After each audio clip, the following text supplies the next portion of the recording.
विथलपुर नामक एक छोटे से गांव में, जो घने जंगलों से घिरा था, गांव वाले एक डायन के डर से रहते थे, जो पास के जंगल में निवास करती थी। कहा जाता था कि वह एक महिला की आत्मा है, जिसकी मौत दुखद परिस्थितियों में हुई थी और अब वह जीवितों से बदला लेना चाहती है। उसकी उपस्थिति का संकेत तीव्र हवाओं की आवाज, पेड़ों की सरसराहट और अचानक गायब हुए पशुओं से मिलता था। गांव में लोगों के बीच यह कहा जाता था कि डायन सुंदर युवती का रूप धारण कर लोगों को अपनी ओर आकर्षित करती है। कहा जाता था कि जो भी व्यक्ति उसके पीछे जंगल में जाता, वह कभी वापस नहीं लौटता। एक रात गांव का एक बहादुर युवक अर्जुन इस रहस्य को सुलझाने के लिए जंगल में गया। वह साबित करना चाहता था कि डायन महज एक अंधविश्वास है और लोगों के डर का कोई आधार नहीं है।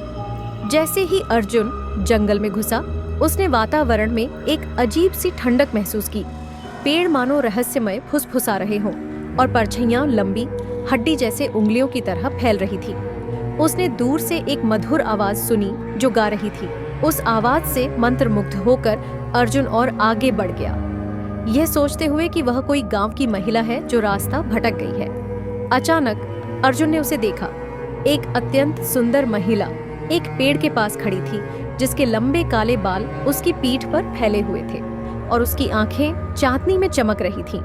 वह मुस्कुराई और अर्जुन को अपने पास बुलाया। तुम कौन हो? अर्जुन ने पूछा, अपने मन में उठ रही असहजता को दबाने की कोशिश करते हुए। महिला ने हल्के से हंसते हुए कहा, मैं तुम्हें जंगल के चमत्कार दिखाने आई हूँ। आओ और मैं तुम्हें इन्हें दिखाऊंगी। डायन की छलनी से सावधान होकर अर्जुन ने कहा, तुम इस समय जंगल में अकेली क्यों हो? उसने और भी डरावनी हंसी के साथ कहा, मैं कभी अकेली नहीं होती। उसने चुपके से कहा। उसकी आवाज में एक खतरा छिपा था। ये जंगल मेरा घर है। अर्जुन ने खतरे को महसूस कर लिया और भागने का प्रयास किया, लेकिन डायन के जादू ने उसे वहीं जकड़ लिया। जंगल ने उसे घेर लिया और पहले जो हल्की हवा थी, वह अब एक भयावह तूफान में बदल गई।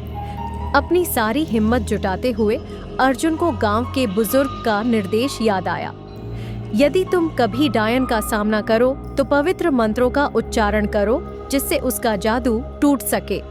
कांपती हुई आवाज में अर्जुन ने पवित्र मंत्रों का पाठ करना शुरू किया। डायन क्रोधित हो गई, क्योंकि मंत्रों की शक्ति ने उसके जादू को तोड़ दिया। उसकी आकृति विकराल हो गई। उसके लाल लाल आंखें और नुकीले पंजों जैसे हाथ बाहर आ गए। उसने अर्जुन की ओर झपट्टा मारा, लेकिन अर्जुन किसी तरह भागने में सफल हो गया और उसने अपनी जान बचाई। उसका दिल तेजी से धड़क रहा था। अर्जुन लड़खड़ाता हुआ गांव के प्रवेश द्वार पर पहुंच गया और वहां बेहोश होकर गिर गया। गांव वाले उसके चारों ओर इकट्ठा हो गए और उसने उन्हें अपनी भयानक मुठभेड़ की कहानी सुनाई। उसकी सुरक्षित वापसी के लिए आभारी होकर उन्होंने उसकी बहादुरी की प्रशंसा की और गांव को उस भयानक आत्मा से सुरक्षित रखने के लिए उपाय करने का संकल्प लिया। गांव वालों ने पवित्र पुरुषों को बुलाया, जिन्होंने जंगल से डायन की उपस्थिति को हटाने के लिए अनुष्ठान और पूजा पाठ किया।